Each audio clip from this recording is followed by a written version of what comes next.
समन्ता चक्रवालेषु अत्र गच्छन्तु देवता सद्धम्मं मुनिराजस् सुनन्तु सघमोक्खदम्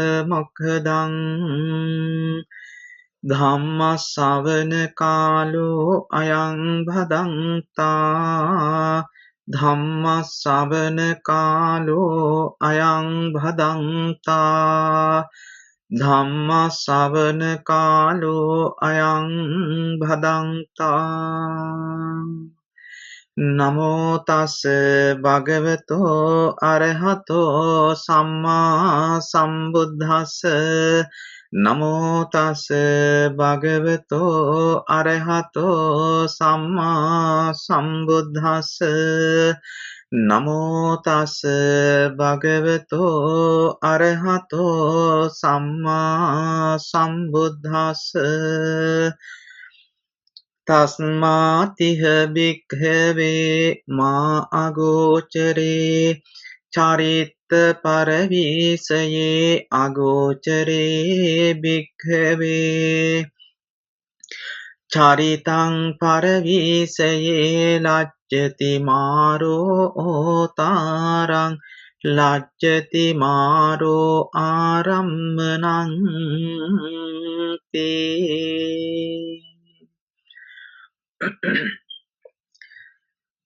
ශ්‍රද්ධා සම්පන්න ගුණ සම්පන්න කාරුණික පින්නතුනි හැමදෙනාගේම සූදානම භාග්‍යවත් බුදුරජාණන් වහන්සේ විසින් දේශනා කර වදාරන්නට යෙදුන උතුම් වූ ශ්‍රී සද්ධර්මයෙන් විදක් දේශනා කරගෙන මේ මොහොතේදී ධර්ම ශ්‍රවණය සිදු කරන්නටයි සූදානම් වෙන්නේ. Zoom තාක්ෂණය ඔස්සේ අප විසින් සිදු කරනු ලබන ධර්ම දේශනා මාලාවේ සිව්වන ධර්ම දේශනාවයි අද දවසේදී සිදු කරන්නේ. සිව්වන ධර්ම දේශනාවටයි ඔබ හැමදෙනාම මේ වෙලාවේදී සහ සම්බන්ධ වෙලා සිටින්නේ. එනිසා හැමදෙනාම මේ වෙලාවේදී සූදානම මේ මොහොතේ ඔබේ සිත උතුම් ධම්මානුපස්සනාවට යොමු කරගන්නට.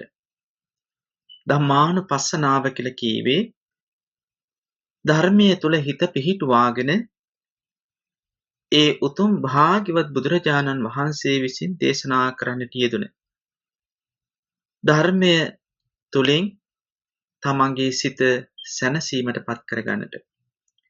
තමන්ගේ සිතේ සුවපත් භාවය ඇති කරගන්නට. ඒ සුවපත් භාවයේ සැනසීම ඇති කරගන්නට පුළුවන්කම ලැබෙන්නේ භාග්‍යවත් බුදුරජාණන් වහන්සේගේ ධර්මය නිවැරදිව ඔබේ සිතට ළඟා කර ගැනීම. නිවැරදිව ධර්මයේ හඳුනා ගැනීම. ධර්මය අවබෝධ කර ගැනීම. එනිසා හැමදෙනාම සූදානම මේ මොහොතේ ඔබේ සිත මේ ගත කරන ජීවිතයේ ඔබේ සිත උතුම් ධර්ම මාර්ගය තුල පිහිටුවගෙන නිතර නිතර පුරුදු කරන්නට. නිතර පුරුදු කරන්නට ඔබ හැමදෙනාම බලාපොරොත්තු වෙන්නේ. ඒ නිසා එසේ අප්‍රමාදීව සිත පුරුදු කිරීම තුළ ධර්මය ශ්‍රවණය කරමින් ධර්මය අසුරු කරමින් ඔබට පුළුවන් ඒ ධර්මය තුලින් ලබන සැනසීම සාධගන්නට. එනිසා හැමදෙනාගේම බලාපොරොත්තුව ධර්මයේ තුලට හිත යොමු කර ගැනීම, ධම්මානුපස්සනාව තුළ හිත පිහිටුවා ගැනීම, මාහගේ ධර්ම ශ්‍රවණය කිරීම තුලින් ධර්මය සිත තුලින් විනිවිද දැකීම තුලින් තමන්ගේ ජීවිතය දකින්නට, තමන්ගේ ජීවිතය අවබෝධ කරගන්නට. ජීවිතය අවබෝධ කරගන්නවාය කියලා කියන්නේ ඔබේ සිත නිවැරදිව හඳුනා ගැනීම. ඔබේ සිත නිවැරදිව වටහා ගැනීම. ඔබේ සිත නිවැරදිව වටහා ගන්නවාය කියලා කියන්නේ මේ ගත කරන ජීවිතය ඔබට සැනසීමෙන් ගත කරන්නට පුළුවන්. සතුටින් ගත කරන්නට පුළුවන්. ඒ නිසා මාගේ උත්සාහය ධර්මීය තුලින් මාව හඳුනගෙන මගේ සිත හඳුනගෙන සිත පාලනය කරගෙන සිත සංසුන් කරගෙන ඒ සිතේ සැබෑ නිවීම සැනසීම සොයා ගන්නටත් එහින් නිවී සැනසෙන්නටත් මේ වෙලාවේදී බලාපොරොත්තු වෙනවා. ඒ සිතවිල්ලයි ඔබ ඇති කරගන්න ඕනේ. එහෙම සිතවිල්ලක් ඇතිව මේ මොහොතේදී ඔබ මේ ධර්මයේ තුල සිත පිහිටුව ගන්නකොට එය මහත් වූ පුරුදු පුහුණුතාවයක් බවට පත් වෙනවා. එය මේ ජීවිතේ විතරක් නෙවෙයි සසර පුරාවටමත් ඉතාමත් හොඳ පුරුදු පුහුණුතාවයක් බවට පත් කරගන්නට පුළුවන්කම තියෙනවා. ඒ නිසා මෙලව සැනසීම ඇති කරගන්නට පුළුවන්, පරලොව සැනසීම ඇති කරගන්නට පුළුවන්. ඒ උතුම් ධර්ම මාර්ගය තුල පිහිටා කටයුතු කරනවා කියන චේතනාවෙන් හැමදෙනාම ධර්ම ශ්‍රවණය කරන්නට සූදානම් වෙමු. අද ධර්ම දේශනාව සිහිපත් කරන්නට ඕනේ. අද ධර්ම දේශනාව සඳහා දායකත්වයක් ලබලා දෙනවා.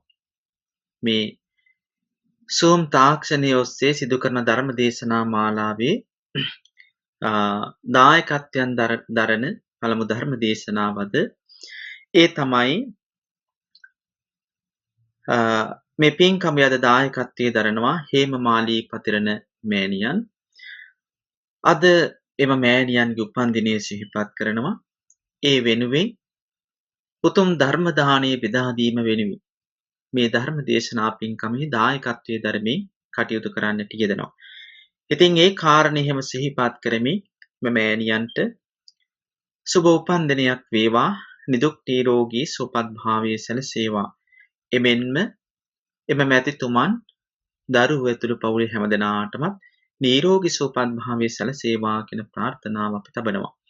ඒ වගේමයි ධර්ම ශ්‍රවණයේ සිද්ධ කරන ඔබ හැමදෙනාටමත් පවුල් වල සෑම සිර දෙනාටමත් ලෝකවාසී හැමදෙනාටමත් උතුම් ධර්මයෙන් නිවී සැනසෙන්නට ශක්තිය ධෛර්ය සැලසේවා කියන ප්‍රාර්ථනාවෙන් අපි ධර්ම දේශනාවට ප්‍රවේශ වන්නටයි සූදානම් වෙන්නේ.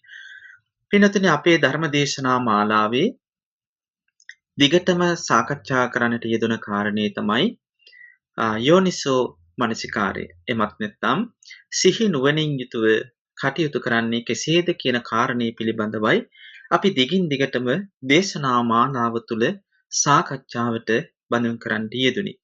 අද දවසේදී අපි එම තේමාව ඔස්සේ භාග්‍යවත් බුදුරජාණන් වහන්සේ විසින් සුවිශේෂ වශයෙන් දේශනා කර වදාරන්ට යෙදුන උතුම් සූත්‍ර දේශනාවක් ඇසුරෙන් මේ සාකච්ඡාව ගෙන යන්නටයි ධර්ම දේශනාව ගෙන යන්නටයි බලාපොරොත්තු වෙන්නේ. අද ධර්ම දේශනාව සඳහා මම මාතෘකා කරගන්නට යෙදුනේ සංයුක්ත නිකායේ මහා වග්ගයට අයත් සතිපට්ඨාන සංයුක්තේ. සතිපට්ඨාන සංයුක්තේ අම්බපාලි කියන වග්ගයට අයත් මක්කට කියන සූත්‍ර දේශනාවයි මෙම දේශනාව සඳහා අද තෝරා ගන්නට යෙදුනේ. අපි බලමු එම සූත්‍ර දේශනාව තුළ භාග්‍යවත් බුදුරජාණන් වහන්සේ මතු කරන ධර්ම කාරණා මොනවාද කියන කාරණය පිළිබඳව. විශේෂයෙන්ම පින්නතුනි මෙම දේශනාව පදනම් කරගෙන භාග්‍යවත් බුදුරජාණන් වහන්සේ තවදුරටත් පැහැදිලි කරන්නට යෙදුනේ යෝනිසෝ මනසිකාරය නැත්තම් සිහි නුවණින් කටයුතු කිරීම, සිහිය පවත්වා ගැනීම කොයිතරම් වටිනවාද, කොයිතරම් වැදගත් වෙනවාද කියන කාරණය භාග්‍යවතුන් වහන්සේ දේශනා කරන්නට යෙදුනා. ඒ නිසා සතිපට්ඨාන සූත්‍ර දේශනාව තුළ භාග්‍යවත් බුදුරජාණන් වහන්සේ කායානුපස්සනාවේ දේශනා කළ කාරණයක් අපි මතු කරගන්නට යෙදුනා. සම්පජානුකාරී බව. සම්පජානුකාරී බව පිළිබඳව භාග්‍යවතුන් වහන්සේගේ දේශනාව සිද්ධ කරනකොට චතු සම්පජඤ්ඤය පිළිබඳව උන්වහන්සේ සඳහන් කරන්නට යෙදුනා. ඒ චතු සම්පජඤ්ඤයේ දෙවන කාරණය සාත්තක සම්පජඤ්ඤය කියන කාරණේ අපි පෙර දවසේදී සාකච්ඡා කරන්නට යෙදුනා. අද දවසේදී අපි සාකච්ඡා කරන්නට බලාපොරොත්තු වන දෙවන කාරණේ ඒ තමයි සපාය සම්පජඤ්ඤය කියන කාරණේ පිළිබඳවයි අපි අද දවසේ දේශනා තුළ සාකච්ඡාවට බඳුන් කරන්නට බලාපොරොත්තු වෙන්නේ. ඒ කාරණය තුළ භාග්‍යවත් බුදුරජාණන් වහන්සේ අපිට ගැඹුරින් පෙන්වලා දෙන්නේ, දේශනා කරන්නට යෙදෙන්නේ. යෝනිසෝ මනසිකාරය දියුණු කරන්නට, අයෝනිසෝ මනසිකාරය දුරු කරන්නට කියන කාරණයයි භාග්‍යවත් බුදුරජාණන් වහන්සේ දේශනා කරන්නට යෙදුනේ. එනිසා අයෝනිසෝ මනසිකාරය පිළිබඳව අපි නැවත මෙනෙහි කරන්නට ඕනේ. මේ දේශනාව තුළ ඒ කාරණයට අදාළ කරන සූත්‍ර දේශනා තුළින් දේශනාව සිද්ධ කළත් විවිධ පැතිකඩ තුළින් අපි අපේ සිත දකින විදිහයි භාග්‍යවතුන් වහන්සේ දේශනා කරන්නට යෙදුනේ. ඒ නිසා අයෝනිසෝ මනසිකාරය පිළිබඳව අපි විමසලා බලන්නට ඕන. එහෙම නැත්නම් මිනිසුන් කොයිතරම් දුරට සිහිනුවණින් තොරව කටයුතු කරනවාද කියන කාරණය අපි හොයලා බලන්නට ඕනේ, විමසලා බලන්නට ඕනේ. බලන්න පින්වත්නි, මේ ලෝකේ ජීවත් වෙන මිනිසුන් හැටියට අපි අතින් කොයිතරම්නම් වැරදි සිද්ධ වෙනවද? අපි කොයිතරම්නම් ජීවිතයේ දේවල් වරද්ද ගන්නවද? සමහර වෙලාවකට අපි මේ හරි නිවැරදි කියලා හිතාගෙන කරන දේ, ඒ වැඩේ ඉවර වුණාම එහි ප්‍රතිඵලයේ දිස බැලුවාම අපිට පේනවා අනේ මම ඒ කරපු විදිහ වැරදි නේද? ඒ කරපු විදිහ ඊට වඩා වෙනස් නිවැරදි විදිහකට කරන්න පුළුවන්කම තිබුණා නේද? එහෙම කිරීම තුළ මට ලොකු පීඩාවක් ඇති වුණා නේද? එහෙම කිරීම තුළ මම බලාපොරොත්තු වෙච්ච සැනසීම මට ලැබුණේ නෑ නේද? එහෙම කිරීම තුළ අන් අයට පීඩාවක් ඇති වුණා නේද? මේ ආදී වශයෙන් අපිට ඒ ක්‍රියාව සිදු කරාට පසුව අපේ හිතට නැගෙනවා ඒ කළා වූ ක්‍රියාව පිළිබඳව යම් හැඟීමක්, එය වැරදි, එය සම්පූර්ණ නෑ කියන හැඟීමක් අපේ හිතට ඇති වෙන්නට පුළුවන්කම තියෙනවා. ඒකට හේතුව තමයි අපි කොයිතරම් හරිය, කොයිතරම් නිවැරදිය කියලා හිතාගෙන කටයුතු කළත් ඒ කළා වූ කටයුත්ත තුළ අපිට සිහිය පිහිටුව ගන්න බැරි වෙලා තියෙනවා. එහෙම නැත්නම් නිවැරදිම සිහිනුවණින් නෙවෙයි අපි මේ දේ කරලා තියෙන්නේ. අයෝනිසෝ මනසිකාරයෙන්. සිහිනුවණින් තොරවයි අපි සමහරලාට කරලා තියෙන්නේ. ඒකට හේතුවක් තියෙනවා පින්නතුනි. ඒකට හේතුව තමයි අපේ හිතේ සමහර වෙලාවට තිබෙන්නේ ඒ කටයුත්ත, ඒ ක්‍රියාව සිදු කිරීමේ අවශ්‍යතාවය පමණයි. අවශ්‍යතාවය කියලා කියවේ යම් දෙයක් අපි ලබා ගැනීම වෙනුවෙන් කටයුතු කරනවා නම් ඒ ලබා ගන්නවා කියන උවමනාව, ඒ අවශ්‍යතාවය, ඒ ලබා ගැනීමේ ආශාව කියන කාරණේ විතරමයි, බලාපොරොත්තු විතරමයි අපි තුල තිබුණේ. ඒ බලාපොරොත්තුව තුළ අපි නිවැරදි කියලා හිතාගෙන කටයුතු කළාට සමහර විට ඒ තුළ යම් වැරදි සහගත ස්වභාවයන් ඇති වෙන්නට පුළුවන්කම තියෙනවා. අන්න ඒ නිසා තමයි හැම වෙලාවකදීම භාග්‍යවත් බුදුරජාණන් වහන්සේ දේශනා කළේ සිහිනුවන කියන දේ හැම මොහොතකදීම වැදගත්. එය සිතින් ගිලිහෙන්න දෙන්නේ නැතුව රැක ගැනීම තුලම පවත්වා ගන්නට ඕනේ කියන කාරණා වහන්සේ දේශනා කළා. ඒ නිසා හැම මොහොතකදීම අපි රැක ගන්නට ඕන. පොඩි වෙලාවකදී, ඇසිපිය ගසන වෙලාවකදී අපෙන් ගිලිහුණොත් එය මහත් වූ වැරැද්දකට හේතුවක් වෙන්නට පුළුවන්.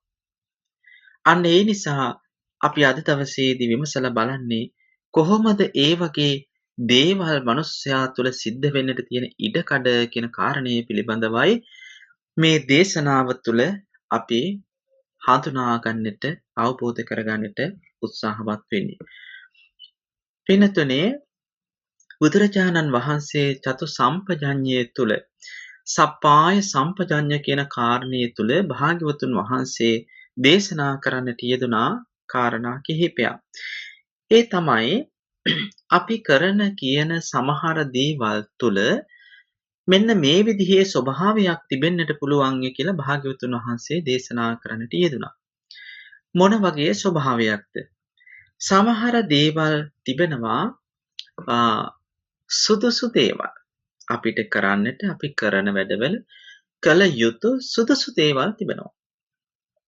ඒ වගේමයි නොකළ යුතු නොසුදුසු දේවලුත් ඒ තුල තිබෙන්නට පුළුවන්කම තියෙනවා. සුදුසු දේවල් තියෙනවා, නොසුදුසු දේවල් තියෙනවා. ඒකට හේතුව තමයි පින්නතුනි, මේ ලෝකයේම ගත්තාම මේ කාරණා දෙකින් යුක්තයි. හොඳ තිබෙනවා මේ ලෝකේ. ඒ වගේම නරක කියලා දෙයක්ත් මේ ලෝකේ තියෙනවා. කුසල් තියෙනවා මේ ලෝකේ. ඒ වගේම ඊට ප්‍රතිවිරුද්ධ අකුසල් කියලා දෙයක් තියෙනවා. ඒ වගේ තමයි සුදුසු දේවලුත් තියෙනවා නුසුදුසු දේවලුත් තියෙනවා. හරියට කාසියක් ගත්තාම කාසිය දෙපැත්ත වගේ. එදා භාග්‍යවත් බුදුරජාණන් වහන්සේ බෝධිසත්වයන් වහන්සේ බුද්ධත්වයේ අවබෝධ කර ගැනීම තුළ පරාජයට ලක් කරෙත් මෙන්න මේ කාරණේ. මොකද්ද? අන්ත දෙක කාමසුකල්ලිකානුයෝගී අත්තිකිලමතානුයෝගී අන්ත දෙකක් තියෙනවා. එයත් ප්‍රතික්ෂේප කළා. ඒ වගේ මේ ලෝකේ අපි වැඩ කරනකොට අපිට හිතන්නට ඕනේ කාරණා කිහිපයක් තිබෙනවා. ඒ තමයි සුදුසු බව හා නුසුදුසු බව කියන කාරණා. සුදුසුද නුසුදුසුද කියලා අපිට තේරුම් ගන්නට සිද්ධ වෙනවා.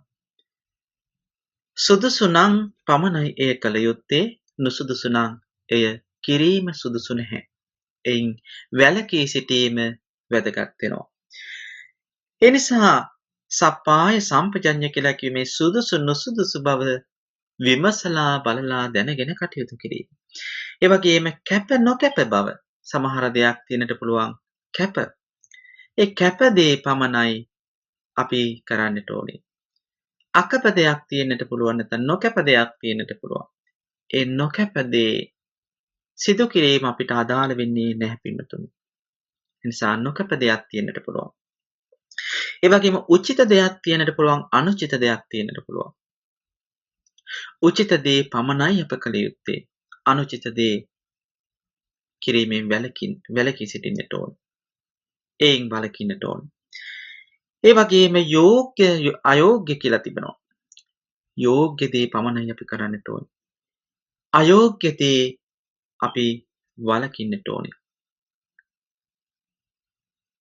අයෝග්‍ය කියලා කීවේ යෙදීමට සුදුසු නැති. යෙදීමට සුදුසු නැති දේ අපි නොයෙදී ඉන්නට ඕන. මේ හැම දෙයක්ම මෙහිම දේශනා කරන්නට හේතුව භාග්‍යවත් බුදුරජාණන් වහන්සේ සුදුසු නුසුදුසු, කැප නොකැප, යෝග්‍ය අයෝග්‍ය, උචිත අනුචිත මේ ආදී වශයෙන් දේශනා කරන්නට හේතුව මේ ලෝකේම මෙන්න මේ කියන කාරණා තිබෙනවා පින්නතුනි. මෙන්න මේ කියන කාරණා තිබෙනවා. ඒ නිසා මේ කාරණා පිළිබඳව නිවැරදිව වටහා ගන්නට ඕන, නිවැරදිව හඳුනා ගන්නට ඕන. විශේෂයෙන් භාග්‍යවතුන් වහන්සේ දේශනා කරන්නේ භික්ෂූන් වහන්සේ. ස්වාමින් වහන්සේලාට උන්වහන්සේ දේශනා කරන භික්ෂුවක් හැටියට භික්ෂුවකට නුසුදුසු දේවල් බොහෝයි. සුදුසු දේවල් තිබෙන්නේ බොහොම ටිකයි. ඒ සුදුසු දේම හඳුනාගෙන වැඩ කරන්නට ඕන. අනුචිත දේවල් බොහෝ තියෙනවා. ඒ අනුචිත දේවල්කින් වළකින්නට ඕන. උචිත දේ පමණයි තෝරගන්නට ඕන. අයෝග්‍ය දේවල් බොහෝ තියෙනවා. එයින් වළකින්නට ඕන. යෝග්‍ය දේ පමණයි තෝරගන්නට ඕන. ඉතින් භාග්‍යවත් බුදුරජාණන් වහන්සේ සිව්වණක් පිරිසේ භික්ෂූන් වහන්සේට මේ කාරණේ දේශනා කරනවා. බලන්න මොහොතක් කල්පනා කරලා දායක පින්නතුන් ගිහි පින්නතුන් කරන හැම දෙයක්ම භික්ෂූන් වහන්සේ කෙනෙක්ට කරන්නට පුළුවන් කමක් නැත්තේ. ගිහි පින්නතුන්ට ගිහි ජීවිතයක් තුළ බොහෝ දේවල් සිද්ධ කරන්නට පුළුවන්කම තිබුණා. භික්ෂුවක් හැටියට ස්වාමීන් වහන්සේ කෙනෙක්ට ඒ හැම දෙයක්ම උචිත වෙන්නේ නැහැ, සුදුසු වෙන්නේ නැහැ, යෝග්‍ය වෙන්නේ නැහැ. ඒ හැම දෙයක්ම අයෝග්‍යයි. උදාහරණයක් හැටියට ගත්තොත් එහෙම ස්වාමීන් වහන්සේ කෙනෙක්ට ඔබ දන්නවා ඒ විනය කටයුතු තුළ සේකියා ආදී වූ ශික්ෂාපද තුළ ස්වාමීන් වහන්සේ කෙනෙක්ට පුළුවන් කමක් නැහැ. කතා කරමින් වටපිට බලමින් ආහාර අනුභව කරන්නට. ස්වාමීන් වහන්සේ කෙනෙක්ට පුළුවන් කමක් නැහැ අතපය විසි කරමින් ගමන් කරන්නට. ස්වාමීන් වහන්සේට පුළුවන් කමක් නැහැ විකාලේ භෝජනයක් වළඳන්නට. මේ වගේ බොහෝ දේවල් තිබෙනවා. අන්න ඒ නිසා තමයි සුදුසු නොසුදුසු බව ගැන සලකන්නට කියලා භාග්‍යවත් බුදුරජාණන් වහන්සේ දේශනා කරන්න යෙදුනේ. භික්ෂූන් වහන්සේට ඒ කාරණා දේශනා කරනකොට දායක පින්නතුන් හැටියටත් ඒ අය සුදුසු නොසුදුසු භාවයන් පිළිබඳව සලකන්නට ඕනේ කියලා භාග්‍යවතුන් වහන්සේ දේශනා කළා. මොකද ඒකට හේතුව තමයි භෞතිකව සිදුවන දේට වඩා මේ සිත සදා ගැනීමේ මාර්ගයේදී හිත සකස් කර ගැනීමේ කටයුත්තේදී එය ගිහියාටත් පොදුයි පැවිද්දාටත් පොදුයි. හිත සකස් කිරීම කියන කාරණය තුළ අපි සුදුසු නුසුදුසු භාවයේ බොහොම ගැඹුරින් සලකන්නට ඕන. ඒ නිසා එය ගිහියාටත් අදාළ කරනවා පැවිද්දාටත් අදාළ කරනවා. ඒ සිත සකස් කරගන්නට යන මාර්ගයේදී භෞතික වශයෙන් දේවල් පෙර ආතුව සිද්ධ වෙන්නට ඕන. ඒ කියන්නේ අපි කරන කියන කටයුතු සම්බන්ධයෙන්. ඉතින් ඒ සම්බන්ධයෙමුත් අපි යම් විනයක් හික්මීමක් හදාගන්නට ඕනේ. අන්න ඒ විනය හික්මීම හදාගන්න විදිහ අනුව තමයි අපේ සංස්කෘතියක් සකස් වෙන්නේ. බෞද්ධ සංස්කෘතිය කියන මේ හැසිරීම මේ ක්‍රියාකාරීත්වය හැදෙන්නේ අන්න ඒ සුදුසු නුසුදුසු දේ පදනම් කරගෙන. අපි දන්නවා සීලය ගත්තාම චාරිත්‍ර සීලය තියෙනවා වාරිත්‍ර සීලය තියෙනවා.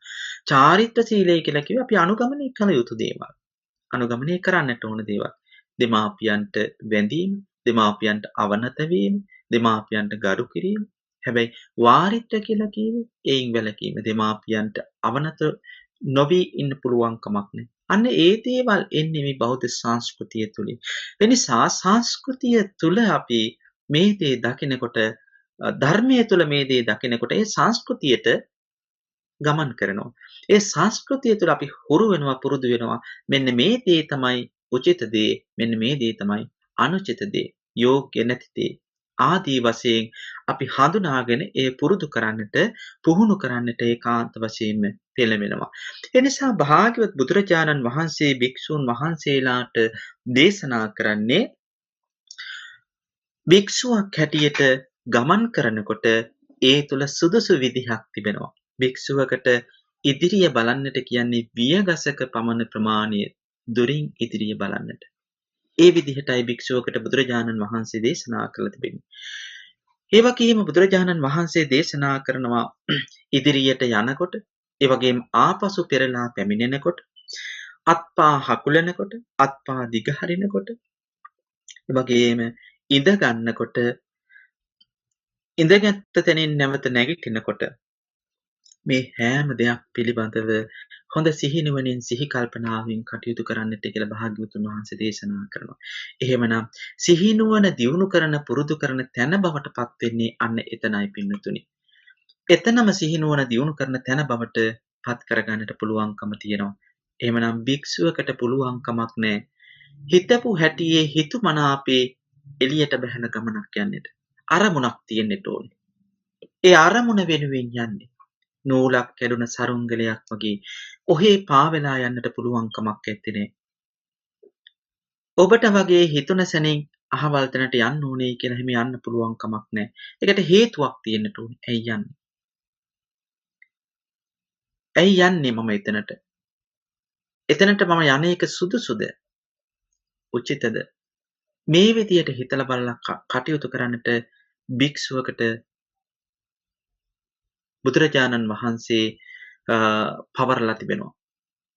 එහෙම කරන්න ඕනේ කියලා. එහෙම නැතුව හිතු හැටියට යන්නට ගමන් කරන්නට පුළුවන් කමක් නැහැ. ඒ වගේම තමයි සිවුරු දැරීම, දෙපට සිවුරු පෙරීම, තනිපට සිවුරු දැරීම, පාත්‍රය ගැනීම, ඒ වගේම පිණ්ඩපාතයේ ගමන් කිරීම, සිව්පසය ලබා ගැනීම මේ හැම දෙයකටම උචිත විදිහක් තිබෙනවා. ඒක තමයි භික්ෂු විනය තුල භාග්‍යවත් බුදුරජාණන් වහන්සේ දේශනා කළ තිබෙන්නේ. භික්ෂුවක් හැසිරෙන්නට ඕනේ මෙන්න මේ විදිහ. ඒ තුල හොඳ සිහිය, සිහි කල්පනාව, සිහි නුවණ පවත්වාගෙන කටයුතු කළ යුතුයි කියලා භාග්‍යවත් බුදුරජාණන් වහන්සේ භික්ෂුන් වහන්සේට නියම කරලා තිබෙනවා. අන්න ඒක ඒ වගේම තමයි පින්නතුනේ බුදුරජාණන් වහන්සේ දේශනා කරනවා භික්ෂුන් වහන්සේට හිතුමතේට වැඩ කරන්නට පුළුවන් කමක් නැහැ. හිතන විදියට හැසිරීම පවත්වන්නට පුළුවන් කමක් නැත්තේ නේ.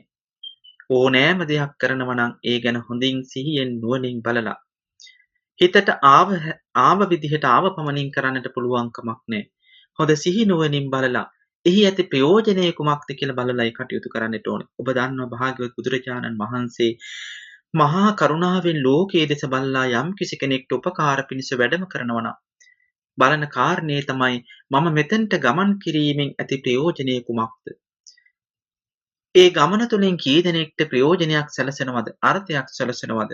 කී දෙනෙක් රහත් භාවයට පත් වෙනවද? සෝවාන් භාවයට පත් වෙනවද? ආදී වශයෙන් භාග්‍යවතුන් වහන්සේ විමසනවා. ඒ ලැබෙන සිත ගැන සලකලා උන්වහන්සේ තැනට ගමන් කරනවා. ඒ තමයි අනන්තවත් සසර තුළ භාග්‍යවතුන් වහන්සේගේ සිත පුරුදු පුහුණු කිරීම තුළ දියුණු කරගන්නට යෙදුන දේ. ඒ නිසා අන්න ඒ විදිහටයි භාග්‍යවතුන් වහන්සේ භික්ෂුන් වහන්සේට දේශනා කරන්නට යෙදුනේ. එහෙමනම් භික්ෂුන් වහන්සේට හිතට එන විදිහට වචන පාවිච්චි කරන්න පුළුවන් කමක් නැහැ. හිතට එන විදිහට හැඟීම් පිට කරන්නට පුළුවන් කමක් නැත්තේ. ඒ හැම දෙයකම පාලනයක් තිබෙනවා. ඒ නිසා භික්ෂුන් වහන්සේට මේ සිහි නුවණ නැත්තම් යෝනිසෝ මනසිකාර්ය දියුණු කරන්නට පහසුවක් සැලසලා තිබෙනවා. හැබැයි එය භික්ෂුවට විතරක් නෙවෙයි භාග්‍යවතුන් වහන්සේ දේශනා කරන්නේ දායක පින්නතුන්ටත් නැත්තම් ගිහි පින්නතුන්ටත් එය එසේ සලකාගෙන දියුණු කිරීම වැදගත් වෙනවා. ඒ තුළ තමයි අපේ සිහි නුවණ දියුණු වෙන්නේ අයෝනිසෝ මනසිකාර්ය දුරු කරගන්නට පුළුවන්කම තිබෙන්නේ කියලා භාග්‍යවතුන් වහන්සේ දේශනා කරන්නට යෙදුණා. පින්නතුනේ එදා බුදුරජාණන් වහන්සේ වැඩ ඉන්න සමයේ උන්වහන්සේ වැඩ ඉන්නකොට දහවල දාණය වළඳමින් ඉන්නවා අනෙක් ස්වාමින් වහන්සේලා සමග. පිණ්ඩපාතයේ සලසාගෙන ඇවිල්ලා දාණය වළඳමින් ඉන්නවා. දාණය වළඳනකොට ආගන්තුක ස්වාමින් වහන්සේ නමක් වඩිනවා. ඒ ස්වාමින් වහන්සේ වඩිනකොට දාණය වළඳලා ඉවර වෙන්න සූදානම්. බුදුරජාණන් වහන්සේ දාණය වළඳලා ඉවර වෙලා අනිත් ස්වාමින් වහන්සේලා දාණය වළඳලා ඉවර වෙන තෙක් මොහොතක් ඉන්නවා. මේ වෙලාවේදී අර ස්වාමින් වහන්සේට දාණය මගහැරිලා දාණය වැරදිලා. අන් ස්වාමින් වහන්සේලා කියනවා ඔබට දාණය වැරදුනා. නමුත් දාණය තිබෙනවා. මේ භාග්‍යවතුන් වහන්සේගේ පාත්‍රයේ ලැබිච්ච දාණය තව කෙනෙක්ට සෑහෙන ඉතිරි වෙලා තිබෙනවා. වළඳන්න පුළුවන්කම තියෙනවා. ඔබට පුළුවන්කම තියෙනවා වළඳන්න. නමුත් අර ස්වාමින් වහන්සේ කල්පනා කරනවා මම වළඳන්නේ භාග්‍යවතුන් වහන්සේට කැප වෙච්ච දේ. මට වළඳන්න වෙන්නේ. ඒ නිසා මම එය වළඳන්නේ නැහැ. ඒ වගේම තමයි මට වළඳන්න වෙන්නේ දැන් මේ වෙලාව පහ වුණාම. ඒ නිසා සලකාගෙන වළඳන්නේ නැතුව ඉන්නවා. මේ අවස්ථාව ඉවරනාට පස්සේ හවස ස්වාමීන් වහන්සේලා ධම්සභා මණ්ඩපයට රැස් වෙනවා. රැස් වුණාම බුදුරජාණන් වහන්සේගෙන් මේ කාරණේ විමසා සිටිනවා. මොකද්ද මේකේ ඇත්ත ස්වභාවය? බුදුරජාණන් වහන්සේ දේශනා කරනවා දානීය තිබුණා. වළඳන්න පුළුවන්කම තිබුණා. හැබැයි එය වැළඳුවා කියලා කිසිදු ප්‍රශ්නයක් ඇත්තේ නැහැ. වැළඳුවාට කමක් නැහැ. හැබැයි ඒ ස්වාමින් වහන්සේ ඒ වෙලාවේ කළ දේ මම ඉතාමත් අගය කරනවා. ඒ ඉතාමත් වටින ක්‍රියාවක් කියලා භාග්‍යවත් බුදුරජාණන් වහන්සේ දේශනා කරනවා. ඒකට හේතුව තමයි උන්වහන්සේ එතන මතු කරන්නේ මේ ක්‍රියාව නෙවෙයි, ක්‍රියාව ඇතුලේ තිබෙන සිතවිල්ල. ක්‍රියාව ඇතුලේ පවතින සිත. එහි ඇති වටිනාකම් භාග්‍යවතුන් වහන්සේ දේශනා කළා. ඒ ස්වාමීන් වහන්සේ ආහාරයට ලොල්ුනේ නැහැ. ආහාරයට ගිජුුනේ නැහැ. ඒ ආහාරය නොමැතිකම නිසා ඇතිවෙච්ච වේදනාව විඳතරා ගන්නට හුරු වුණා. විඳතරා ගන්නට පුරුදු වුණා. ඒ විඳතරා ගැනීම නිසා උන්වහන්සේ තුළ යම් ඒ සිතේ ස්වභාවය හඳුනා ගන්නට උන්වහන්සේට පුළුවන්කම ලැබුණා කියලා භාග්‍යවතුන් වහන්සේ දේශනා කළා. බලන්න ඒ කුසගින්න ඇතිවෙච්ච කුසගින්න කියන කාරණේම සලකාගෙන ඒ වේදනාවම අරමුණක් හැටියට තබාගෙන උන්වහන්සේ සිත දියුණු කරගන්නට උත්සාහවත් වුණා. බලන්න මේකෙන් මතු කරන්නට හේතු වුණ කාරණේ තමයි සමහර දේවල් සුදුසු වුණත් ඒ සුදුසු දේ කොච්චර යෝග්‍යද කරන කාරණේ නැවත නැවත විමසලා බලන්නට හේතු වන කාරණයක්. මේ බඳු දේවල් අපේ ජීවිතේ ඕන තරම් තිබෙනවා. සමහර විට අපි නම් ඒ සුදුසුයි කියලා පෙනුනොත් හා එහෙම නැත්නම් සුදුසු නොවුනත් අන් අයගේ විරෝධතාවයක් නොමැත්තේ නම් අපි එහෙම දෙයක් කරන්නට දෙපාරක් හිතන්නේ නැහැ. අපි ඒ කරනවා. නමුත් බලන්න බුදුරජාණන් වහන්සේගේ ධර්ම මාර්ගයේ ගමන් කරන ඒ ස්වාමින් වහන්සේගේ හැසිරීම කොයි වගේද? තමන්ගේ ගැඹුරු හිත දෙසමයි බැලුවේ. ඒ මතුවෙච්ච හිත කොහොමද දකින්නේ, හඳුනගන්නේ, අවබෝධ කරගන්නේ? එය නිවැරදිව හඳුනා ගැනීම තුළ ඒ වේදනාව දුරු කරගන්නට, අවබෝධ කරගන්න වහන්සේට පුළුවන්කම ලැබුණා. අන්න ඒකයි භාග්‍යවත් බුදුරජාණන් වහන්සේ දේශනා කළේ සප්පාය සම්පජඤ්ඤය කියලා කියන්නේ. මේ සුදුසු නුසුදුසු බව පිළිබඳව නැවත හිතලා හඳුනාගෙන කටයුතු කිරීම කියන කාරණේ භාග්‍යවතුන් වහන්සේ දේශනා කරන්නට යෙදුණා. අන්න ඒ වගේ හැම පුජ්‍යලයක්ම තමන්ගේ ජීවිතේ ඕනෑම අවස්ථාවක මෙහෙම තත්ත්වයන් ඇති වෙන්නට පුළුවන්. සුදුසු නුසුදුසු භාවයේ පිළිබඳව හිතලා විමසලා කටයුතු සිද්ධ කරන්නට යන වෙලාව. මොහොතක් හිතලා බලන්න.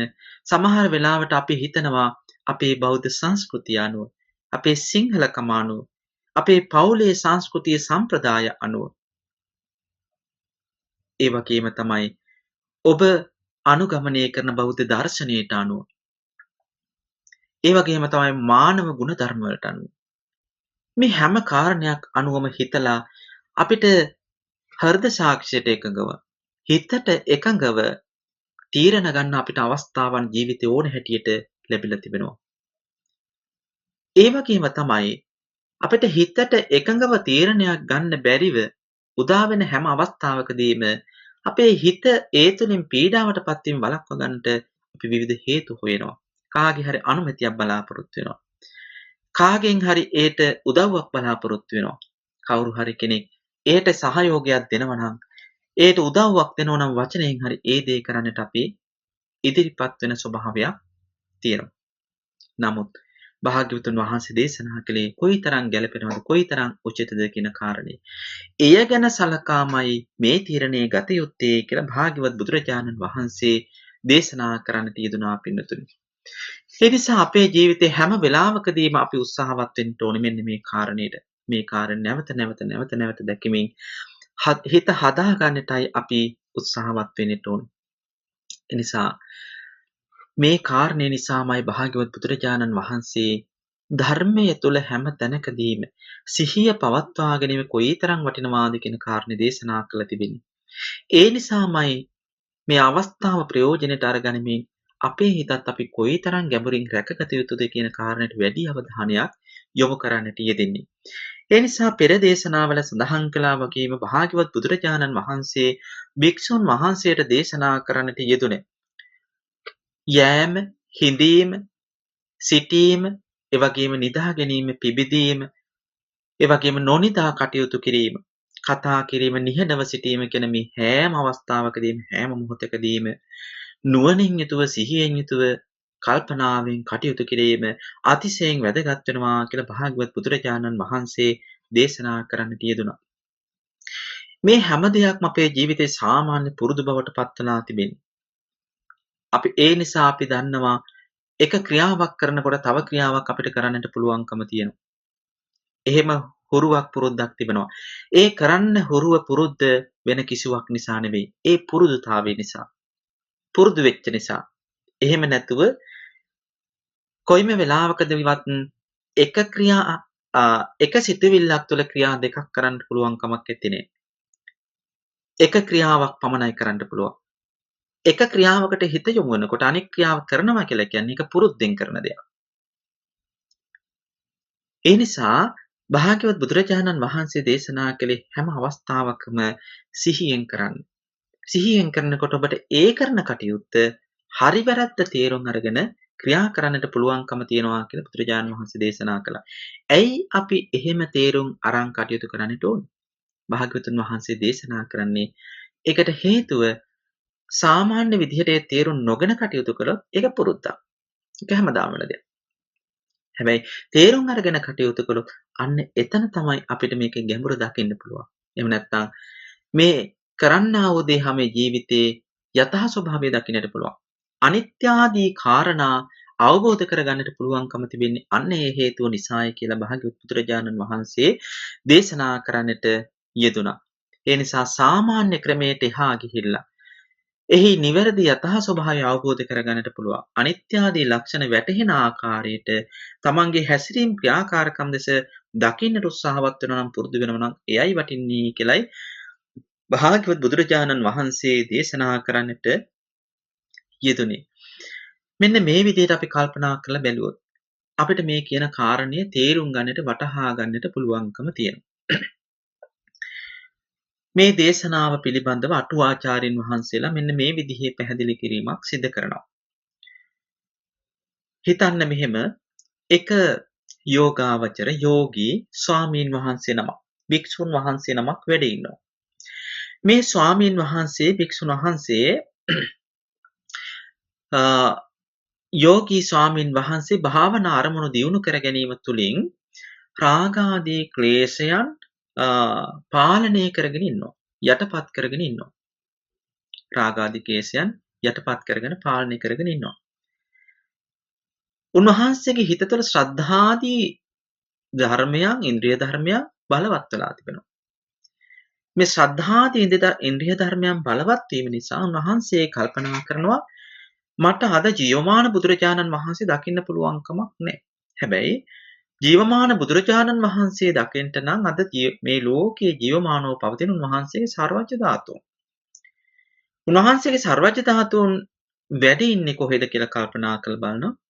බලලා බොහෝ සර්වජ්‍ය ධාතුන් වැඩ ඉන්නේ රුවන්වැලි මහා සෑය තුල. ඒ නිසා උන්වහන්සේ කල්පනා කරන භාග්‍යවතුන් වහන්සේගේ සර්වජ්‍ය ධාතුන් වහන්සේ වන්දනා කිරීම සඳහා රුවන්වැලි සෑයට යන්නට ඕනේ කියන උන්වහන්සේ කල්පනා කරනවා. එහෙම කල්පනා කරලා උන්වහන්සේ තීරණය කරනවා රුවන්වැලි සෑය වන්දනා කරන්නට යන්න. පින්නතුනේ මේ චේතනාව හොඳද නරකද? මේ සිතවිල්ල බොහෝම හොඳයි. මේ ස්වාමින් වහන්සේ රාගාදී ක්ලේශයන් පාලනය කරගෙන ශ්‍රද්ධාදී ඉන්ද්‍රිය ධර්මයන් බලවත් කරගෙන ඒ නිසා භාග්‍යවතුන් වහන්සේ වෙනුවට සර්වජ්‍ය ධාතුන් වහන්සේ වන්දනා කරන්නට යන්න තීරණය කරනවා. මේක හොඳ සිතවිල්ල. හැබැයි යන වෙලාව, යන විදිහ, යන දවස පිළිබඳව කල්පනා කරලා බැලුවාම රුවන්වැලි සෑය තුල කලබලකාරී පීඩාකාරී දවස් ඕන තරම් තියෙනවා. විවිධ බාධක ඇති වෙන අවස්ථාව ඕන තරම් තියෙනවා. බොහෝ පිරිසක් ඉන්න වෙලාවකදී, බොහෝ සෙනඟ ගැවසෙන වෙලාවකදී මේ ස්ථානයට ගියොත් මොන වගේ වෙයිද? අර පාලනය කරගෙන හිටපු, යටපත් කරගෙන හිටපු කෙලෙස් සමහර විට මතුවෙන්නට පුළුවන්. වැඩි වෙන්නට පුළුවන්. යන්නේ ඒවා යටපත් කරගෙන තවත් හිත හදාගන්න. හැබැයි යාම තුල එය තවත් වැඩි වෙන්නට පුළුවන්. ඒ නැවත මතුවෙන්නට පුළුවන්. ඒ නිසා උන්වහන්සේ කල්පනා කරන මා යා යුත්තේ කොයි වෙලාවෙද? අන්න සෙනග නැති වෙලාවක.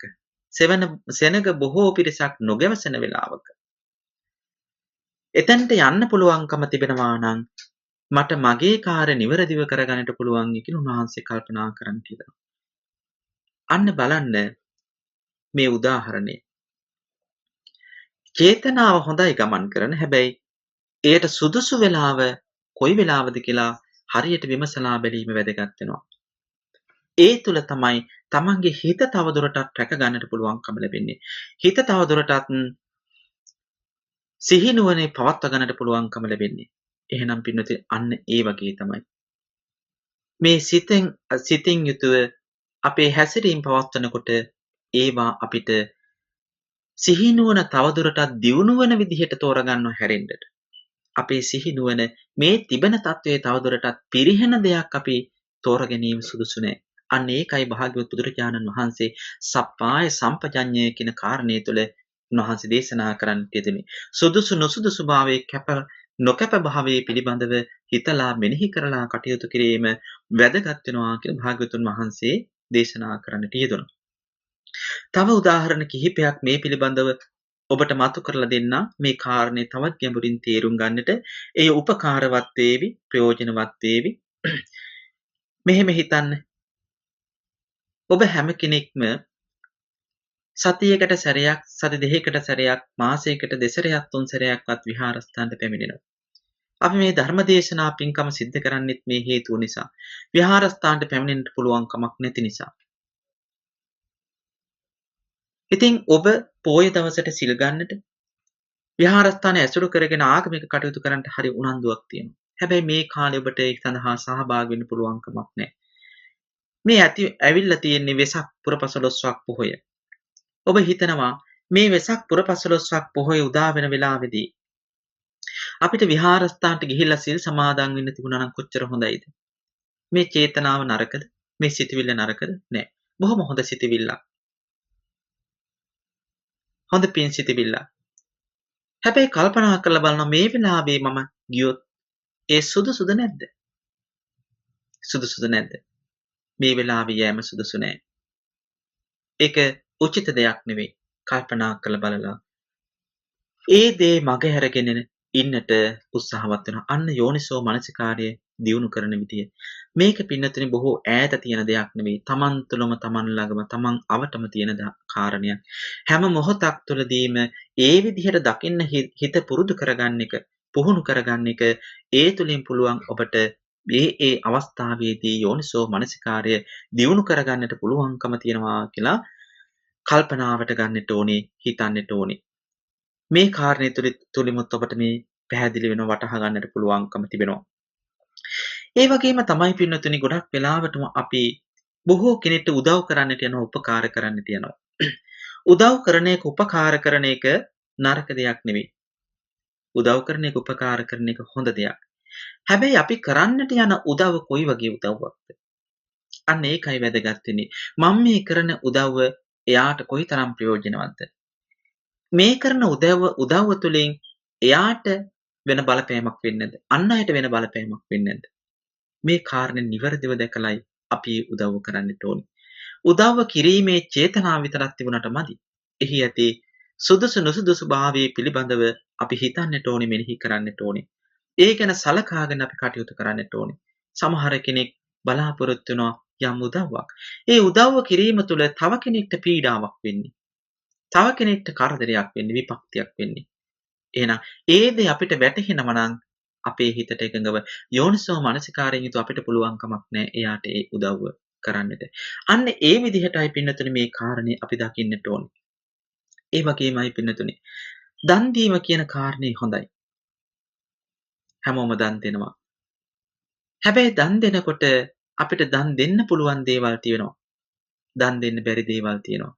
උදාහරණයක් විදිහට මෙහෙම කල්පනා කළොත් භාග්‍යවත් බුදුරජාණන් වහන්සේ දන් දීම ගැන කතා කරනකොට උන්වහන්සේ දේශනා කරන්නේ තමන්ගේ උත්සාහයෙන් වෙහෙස වෙලා මහන්සි වෙලා ධාර්මිකව හරි හම්බ කරගත්ත දෙයක් තමයි දානය සඳහා දෙන්නට ඕනේ කියලා. එහෙනම් දන් දෙන එක චේතනාව හොඳයි. හැබැයි මේ දන් දීම සඳහා යොදා ගන්න වස්තුව කාට හරි දුක් කරදර කරලා, පීඩා කරලා, හොරකම් කරලා, වැරදි ලෙස හරි හම්බ කරගත්ත දෙයකින් නම් දන් දෙන්නේ. ඒක සුදුසුද දීමට? භාග්‍යවතුන් වහන්සේගේ දන් දීමේ ක්‍රමවේදය තුළ ඒ නුසුදුසු දෙයක් හැටියටයි වහන්සේ දේශනා කරන්නේ. එහෙනම් හැම වෙලාවකදී මේක හැම කාරණයකටම ගලප ගන්නට පුළුවන්. සුදුසු කාරණේ නුසුදුසු කාරණේ කුමක්ද කියන දේ පිළිබඳව නැවත හිතලා දැකලා කටයුතු කරන්නට පුළුවන්කම තියෙන බව භාග්‍යවත් බුදුරජාණන් වහන්සේ දේශනා කරන්නට යෙදුණා. අන්න ඒ වගේම තමයි පින්නතුනේ මේ ඇති වෙලා තිබෙන වසංගත රෝගී ස්වභාවයන් තුළ මේ తত্ত্বය තුළ අපිට යම් පීඩා බලපෑම් ඇති වෙන්නට පුළුවන්. අපි හිතනවා, අපි කල්පනා කරනවා මොන දේ ආවත් අපි ජීවත් වෙන්නට ඕන නේද කියලා. මොන දේ ආවත් අපි වැඩ කරන්නට ඕන නේද කියලා. මොන දේ ආවත් අපි එදිනදා හිටිය විදිහට ජීවිතේ ගත කරන්නට ඕන නේද කියලා. ජීවත් වෙන්නට ඕනේ තමයි. ජීවිතේ ගත කරන්නට ඕනේ තමයි. කටයුතු කරන්නට ඕනේ තමයි. ඒ කාරණා හොඳයි. හැබැයි මේ தത്വයට ගැළපෙන උචිත විදිහට තීරණ අරගෙන හැසිරීමේ කටයුතු කිරීමේ හැකියාවක් අපිට තියෙන්නට ඕන. අන්න ඒක තමයි නුවණ කියලා කිව්වේ. අන්න ඒක තමයි සිහි කල්පනාව කියලා කිව්වේ. එහෙම නැතුව හිතුවක් ගහනේ අපිට හිතට නැගෙන විදිහට අපි හැසිරුණොත් කටයුතු කරොත් අපිට මේ පරිස්සම් වෙන්නට මේන් වලකී සිටින්නට පුළුවන් කමක් නැත්තේ. වෙන වෙන කෝණ වලින් ඒ දැස දකින්නට පුළුවන්කම තියෙනවා. හැබැයි අපි මෙතන දකින්නේ යෝනිසෝ මනසිකාරී කියන දෘෂ්ටියෙන් පමණයි. න්‍යාම ධර්ම අනුව මේ දෙස බලන්නට පුළුවන් වෙන ක්‍රමවේදයන් තිබෙනවා. ඒක වෙනම කාරණයක්. හැබැයි මෙතන දකින්න අපි යෝනිසෝ මනසිකාරයෙන්. යෝනිසෝ මනසිකාරයෙන් තුලින් අපි දකින්නකොට අපිට පුළුවන් මේ දේ කොහොමද ගැළපෙන නොගැළපෙන භාවයේ සලකාගෙන කටයුතු කරන්නේ කියන කාරණේ තීරණය ගන්න අපිට පුළුවන්කමක් තියෙනවා. අන්න ඒ නිසා පින්නතුනි මේ කාරණා අපිට ඉතාමත් හොඳින් වැටහෙන කාරණයක් බවට පත් වෙනවා. තව එක උදාහරණයක් ඔබට පැහැදිලි කරන්න. මේ ගත කරන ජීවිතයේ සරලව අපිට හඳුනා ගන්නට පුළුවන්. බලන්න හිතලා අපි අපේ දිව පිනවන්න ගොඩාක් කැමතියි. ඒ නිසා අපි බොහෝ ආහාර අනුභව කරන්න කැමතියි. වෙනස් වෙනස් විදිහේ ආහාර, විචිත්‍ර විදිහේ ආහාර, විවිධ රසයන්ගෙන් යුක්ත ආහාර අනුභව කරන්න කැමතියි. හැබැයි අනුභව කරන්න තියෙන හැම ආහාරයක්ම අපිට ප්‍රත්‍ය නැහැ. ඒ හැම දෙයක්ම අපිට ප්‍රත්‍ය නැහැ. සමහර ආහාරයක් සෙමට හොඳ නැහැ. සමහර ආහාරයක් පිතට හොඳ නැහැ. සමහර ආහාරයක් වාතයට හොඳ නැහැ. එහෙම නැත්නම් දියවැඩියාවට එක ආහාරයක් හොඳ නැහැ.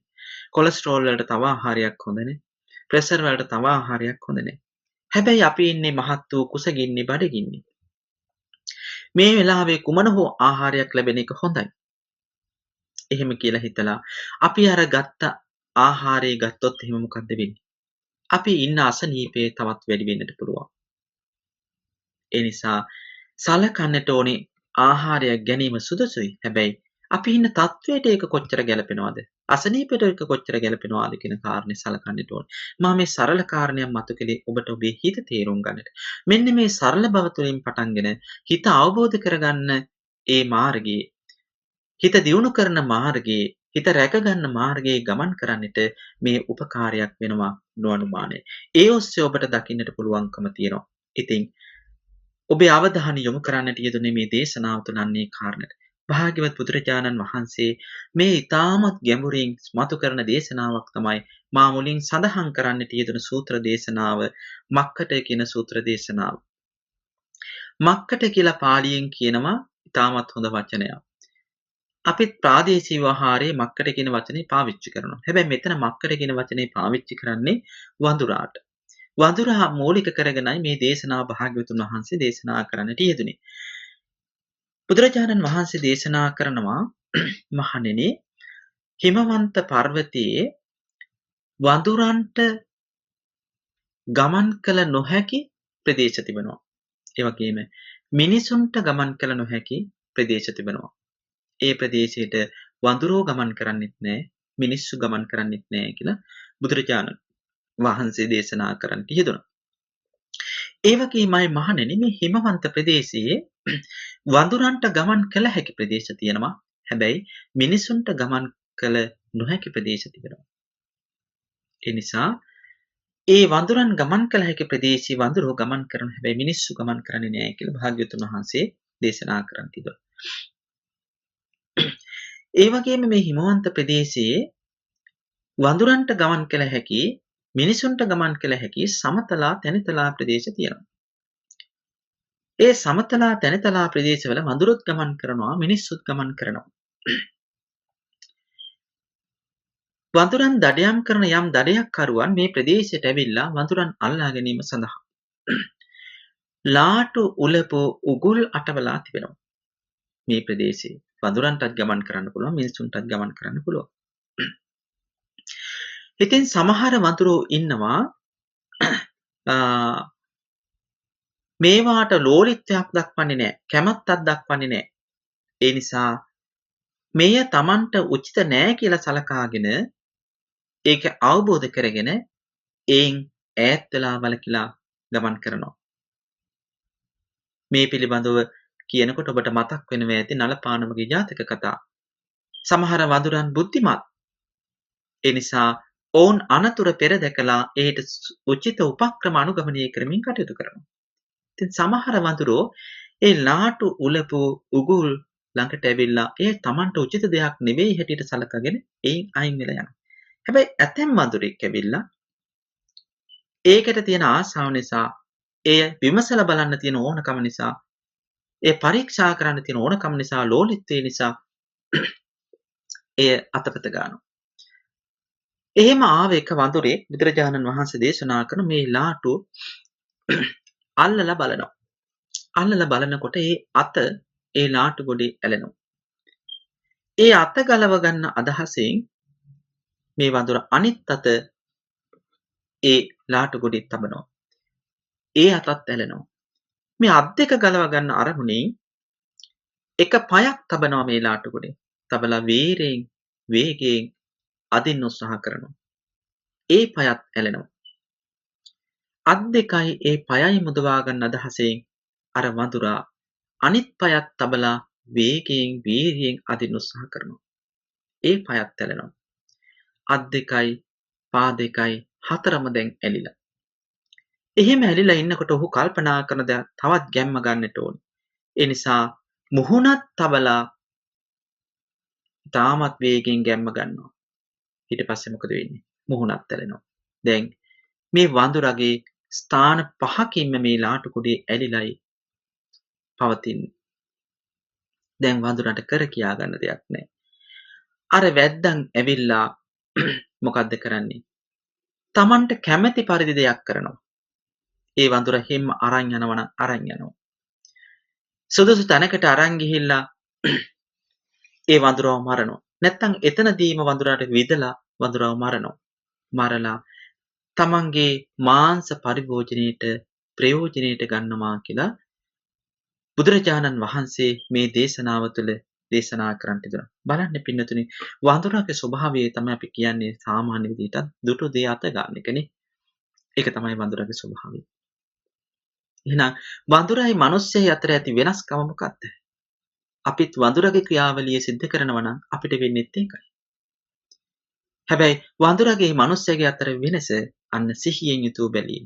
සිහි නුවණින් යුතුව බලලා කටයුතු කිරීම. සිහියෙන් නුවණින් බලලා කටයුතු කරන්න පුළුවන් වුණා නම් අර වඳුරට වෙච්ච දේ වෙන්නේ නැහැ. හැබැයි නුවණැති වඳුරා Tamanට අදාළ නැති දේෙන් මඟ ඇරලා යනවා. ලෝලිත්වයේ තියෙන වඳුරා විතරයි එහෙම කරන්නේ. එහෙනම් නුවණැති මිනිස්සයා මොකද කරන්නේ? Tamanට අදාළ නැති දේෙන් මඟ ඇරලා යනවා. හැබැයි නුවණ නැති මිනිස්සයා මොකද කරන්නේ? තමාට අදාළ නැති දෙයක් තමන්ගේ බවට පත් කරගන්නවා.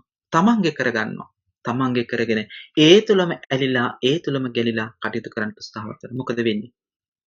සිහි නුවණින් තොරව කටයුතු කරනවා. අන්න එයා අර තුලම ඇලිලා කටයුතු කරනවා. තව උදාහරණයක් තියෙනවා මේ වගේම පංචතන්ත්‍රයේ කියන සංස්කෘත සාහිත්‍ය කෘතිය තුල එක කැලෑවක ලී කපන මිනිස්සුන් දෙදෙනෙක් ගිහිල්ලා ගහක් කපලා ලීයක් උඩ තියාගෙන ඉරමින් ඉන්නවා. පළු කරමින් ඉන්නවා.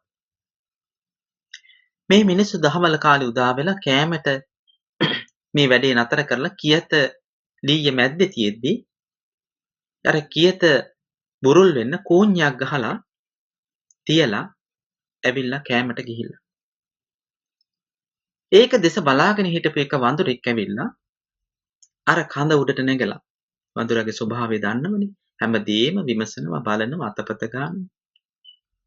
ඇවිල්ලා මේක බලලා පරීක්ෂා කරලා අර ගහලා තිබුණ කෝඤ්ඤය හරියට අර කඳ දෙපැත්තට පා දෙක දාගෙන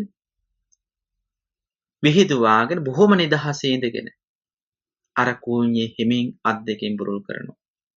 වඳුර දන්නේ නැහැ අර දෙපළු වෙච්ච ලී කඳ මැද්දෙන් වල්ගී ගිහිල්ලා.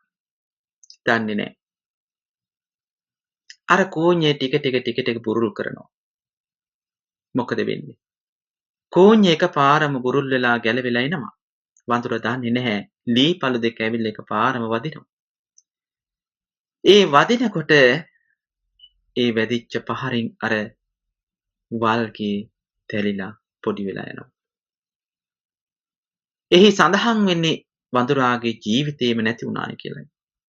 බලන්න අදාළ නැති දෙයක් අතපත ගන්න යෑම නිසා එයාට සිද්ධ වෙච්ච දේ. අන්න ඒ වගේම තමයි පින්නතුනි භාග්‍යවත් බුදුරජාණන් වහන්සේ දේශනා කරන්නට යෙදුනේ මිනිස්සයා ගත්තහමත් එයාගේ ජීවිතේත් මෙන්න මේ කාරණා පහින්ම එයා බැඳලා තියෙනවා. ඇස නිසා බැඳලා තියෙනවා. කන නිසා බැඳලා තියෙනවා. නාසය දිව ශරීරයේ මනස මේ කින ඔක්කොගින්ම මිනිස්සයා බැඳලා ඉන්නේ. බලන්න මොහොතක් කල්පනා කරලා මේ ඇස පිනවන්න යෑම නිසා නැත්නම් ඇසෙන් දේවල් ගැනීම නිසා කොයිතරම් මිනිස්සු අමාරු වෙනවද? Taman කැමති දේවල් අපේක්ෂාවෙන් ඒ කැමති දේම හොයාගෙන පසුපසුම ගමන් කිරීම නිසා කොයිතරම් නොගැලපෙන දේවල් වල යෙදෙනවද? අයෝනිසෝ මනසිකාරයෙන් යුතුව කටයුතු කරනවා. දිව පිනවන්න යෑම නිසා කොයිතරම් කටයුතු කරගෙන යනවද? ඒ නිසා අයෝනිසෝ මනසිකාරය වැඩෙනවද? දියුණු වෙනවද? අන්න භාග්‍යවතුන් වහන්සේ දේශනා කළ විදිය. එහෙනම් මිනිස්සයා කියන සත්වයා මිනිස්සයා බැඳෙන දේ තමයි මෙන්න මේක. අර වඳුරා ලාටු වල ස්ථාන පහකින් බැඳුනා වගේ මිනිස්සයා කියන කෙනා මේ ලෝකයේ තුල ඇස කන නාසය දිව ශරීරය කියන දේවල් තුලින් බැඳෙනවා. රූප ශබ්ද ගන්ධ රස ස්පර්ශ කියන මේවා තුල බැඳෙනවා. ඒ තුල නුවණින් යුතුව දකින්න හුරු වෙන්නේ නැහැ, පුරුදු වෙන්නේ නැහැ.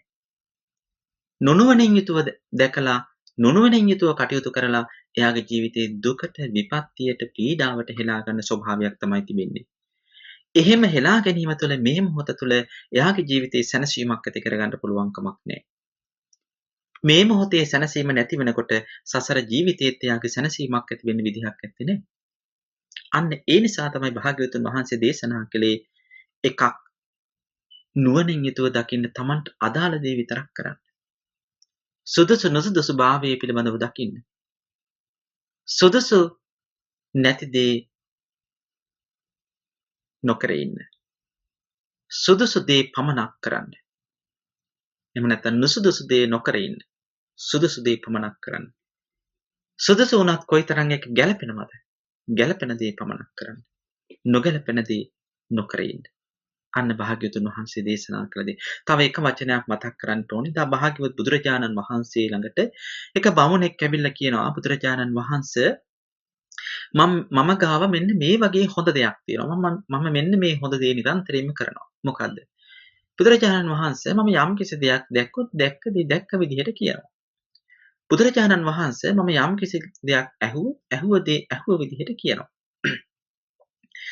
බුදුරජාණන් වහන්සේ මම යම් කිසි දෙයක් අත්විඳොත් ඒ අත්විඳ දේ ඒ විදිහට කියනවා. මේ විදිහට බුදුරජාණන් වහන්සේට ප්‍රකාශ කරනවා. බුදුරජාණන් වහන්සේ දේශනා කරනවා බමුණ මම ගාවත් ওই වගේම දෙයක් තියෙනවා. හැබැයි ටිකක් වෙනස්. මමත් දැක්ක දේ දැක්ක විදිහට කියනවා. ඇසූ දේ ඇසූ විදිහට කියනවා. හැබැයි මෙන්න මේ විදිහට හිතලා මම ඒ දැක්ක දේ තව කෙනෙක්ට ප්‍රයෝජනවත් වෙනවද? ඒ තුලින් තව කෙනෙක්ට කරදරයක් වෙනවද? කියන කාරණේ සලකගෙන. ඒ දැක්ක දේ තව කෙනෙක්ට කරදරයක් වෙනව නම් මම කියන්නේ නැහැ. තව කෙනෙක්ට පීඩාවක් වෙනව නම් මම කියන්නේ නැහැ. හැබැයි එහි ඇති යහපත ගැන සලකා විතරයි මම පාවිච්චි කරන්නේ. ඇහුව දෙයක් ඒ වගේමයි. ඉතින් බලන්න බුදුරජාණන් වහන්සේගේ මේ දේශනාව ඉතාමත් වටින කාරණයක්. අපිට නුවණින් යුතුව වැඩ කරන්නට ඕනෑම දෙයක් දැක්ක ඵලියට අහපු ඵලියට කියපු ඵලියට අපිට දේවල් කරන්න කියන්න පුළුවන් කමක් නැත්තේ නේ. ඒක කොයිතරම් ධර්මයට අනුව ගැලපෙනවද? ඒ වගේම අන් කෙනාගේ යහපත තමන්ගේ යහපත වෙනුවෙන් කොච්චර ගැලපෙනවද? ඒ ආදී වශයෙන් සලකලා බලලා නුවණින් බලලයි අපි මේ දේවල් පාවිච්චි කරන්න ඕනේ කියන කාටයි භාග්‍යවතුන් වහන්සේ දේශනා කරන්නට යෙදුනේ. එහෙමනම් පිටුතුනි බුදුරජාණන් වහන්සේ දේශනා කරන කාරණේ මෙන්න මේකයි. මේ පුජ්‍යලයා කියන කෙනා හැමතිස්සෙම මෙන්න මේ ස්ථාන පහ තුළ බැඳෙන්නට පුළුවන් මේ ජීවිතය ගත කරනකොට. ඒ නිසා ඒ ගැන සිහියෙන් කටයුතු කරන්නට කොහොමද සිහියෙන් කටයුතු කරන්නට ඕනේ? බුදුහාමුදුරුවෝ ඒකටත් අපිට මාර්ගය පෙන්වලා දීලා තියෙනවා. බුදුරජාණන් වහන්සේ දේශනා කරනවා ඔබට පිය පාර්ශ්වයෙන් ලැබිච්ච යම් උරුමයක් තියෙනවා නම් අන්නේ පිය පාර්ශ්වයෙන් ලැබිච්ච උරුමය ඔබ අනුගමනය කරන්නට කියලා භික්ෂුන් වහන්සේට බුදුරජාණන් වහන්සේ දේශනා කරනවා. මොකද්ද පිය පාර්ශ්වයෙන් ලැබිච්ච දේ? මේ පිය පාර්ශ්වය කියලා කිව්වේ මේ භෞතික ජීවිතයේ පියතුමාගෙන් ලැබිච්ච දේ නෙවෙයි. බුද්ධ ශ්‍රාවකයන් භික්ෂුන් වහන්සේගේ පීතෘත්වයේ සලකන්නේ බුදුරජාණන් වහන්සේ. බුදුරජාණන් වහන්සේ පුත්‍ර ස්නේහයෙන් යුතුව භික්ෂුන් වහන්සේට දේශනා කළ තියෙන මාර්ගය තමයි සතිපට්ඨාන දේශනාව. කායානුපස්සනා, වේදනානුපස්සනා, චිත්තානුපස්සනා, ධම්මානුපස්සනා. මෙන්න මේ දේශනාව බුදුරජාණන් වහන්සේ දේශනා කළ තිබෙනවා. එහෙනම් හැම වෙලාවකදීම ඔබ දකින්නේ කායානුපස්සනා. කාය අනුව දකින්න. විඳීම වේදනාව අනුව දකින්න. සිත අනුව දකින්න, ධර්මය අනුව දකින්න. එහෙම දැකලා ඔබට පුළුවන්කම තියෙන සුදුසු නුසුදුසු භාවය දකින්නට. ගැළපෙන නොගැළපෙන භාවය දකින්න, උචිත අනුචිත භාවය දකින්න, යෝග්‍ය අයෝග්‍ය භාවය පිළිබඳව දකින්නට පුළුවන්කම තියෙනවා කියලා භාග්‍යවත් බුදුරජාණන් වහන්සේ දේශනා කරන්නට යෙදුණා. අන්න එහෙම දකිනකොට මොකද්ද සිද්ධ වෙන්නේ පින්නතුනි? බුදුරජාණන් වහන්සේ දේශනා කරන්නට යෙදුණා. අන්න එහෙම දකිනකොට ඔබට පුළුවන්කම තියෙනවා ඒ සතු දේ, Taman සතු දේ තුලම බැසගෙන කටයුතු කිරීම තුලින් ඔබ මරුවා හා සමග එක්වන්නේ නැහැ. ඒ මරුගෙන් වලකින්නට, මරණයෙන් වලකින්නට පුළුවන්කම තියෙනවා කියලා භාග්‍යවත් බුදුරජාණන් වහන්සේ දේශනා කළා. බලන්න පින්නතුනේ, අර වඳුරාට වෙච්ච දේ ඒ සලකලා කටයුතු කළේ නැති නිසා අර ලාටු ගොඩේ බැඳිලා මරණයට ලක් වුණා. හැබැයි පස්කම් සැප නැමැති ලාටු නිවැරදිව හඳුනගෙන අවබෝධ කරගෙන ඒ හඳුන ගන්නට දේශනා කළ කාරණේ තමයි සතර සතිපට්ඨානෙ. ඒ තුල හැසිරීමෙන්, ඒ තුල කටයුතු කිරීමෙන් ඔබට පුළුවන්කම තියෙනවා එහි ඇලීමෙන් මරණය කියන ධර්මතාවයට නතු නොවන්නට. ඒ මරණය කියලා කිව්වේ මේ සංස්කාර මරණය නෙවෙයි. සංස්කාර මරණයෙන් එහාට ගිය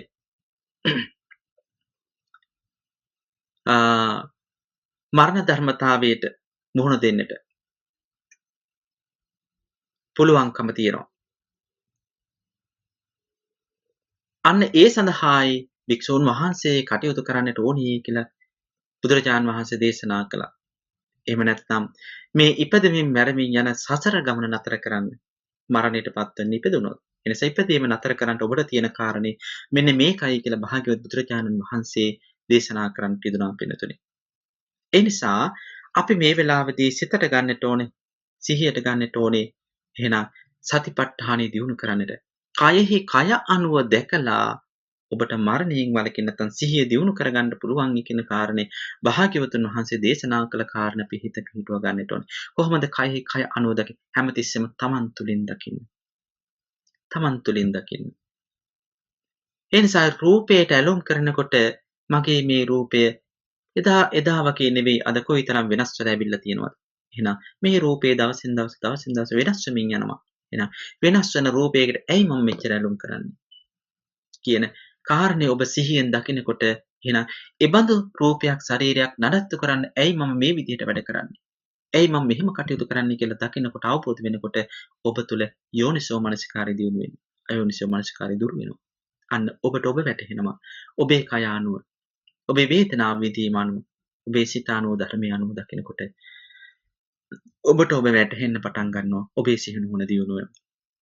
මොහොතක් පාසා මේ සිහියෙන් යුතුව ජීවිතයේ කටයුතු කරන්නට ලැබීම ඔබ තුළ යෝනිසෝ මනසිකාරය දියුණු කරගන්නට උපකාරවත් වෙන බවයි භාග්‍යවතුන් වහන්සේ දේශනා කරන්නට යෙදුනේ. ඉතින් කාල වේලා ඉක්ම ගිය නිසා අද දවසේදී මේට වඩා දේශනාව දීර්ඝ කරන්නට බලාපොරොත්තු වෙන්නේ නැහැ. ඒ නිසා අද දවසේදී අපි සිවණ ධර්ම දේශනාව හැටියට මේ දේශනාව සිදු කරන්න තිබුණා. යෝනිසෝ මනසිකාරයේ පිළිබඳව තවදුරටත් දීර්ඝව භාග්‍යවතුන් වහන්සේගේ දේශනාවකට අනුව සාකච්ඡා කරමින් සතිපට්ඨාන සංයුක්තයේ එන මක්කට කියන සූත්‍ර දේශනාව පදනම් කරගෙන සතර සම්පජඤ්ඤය නැත්නම් චතු සම්පජඤ්ඤයේ පිළිබඳව කාරණාවක් සප්පාය සම්පජඤ්ඤයේ පිළිබඳව භාග්‍යවතුන් වහන්සේගේ දේශනාවන් පදනම් කරගෙනයි මේ දේශනාව සිද්ධ කරන්නට යෙදුනේ. ඉතින් මේ හැම කාරණයක් තුළින්ම වඩාත් ගැඹුරින් තහවුරු කරගන්නට යෙදුනේ අපේ හැසිරීම කොහොමද, අපේ සිත කොහොමද පවත්වා ගන්නේ කියන කාරණයට.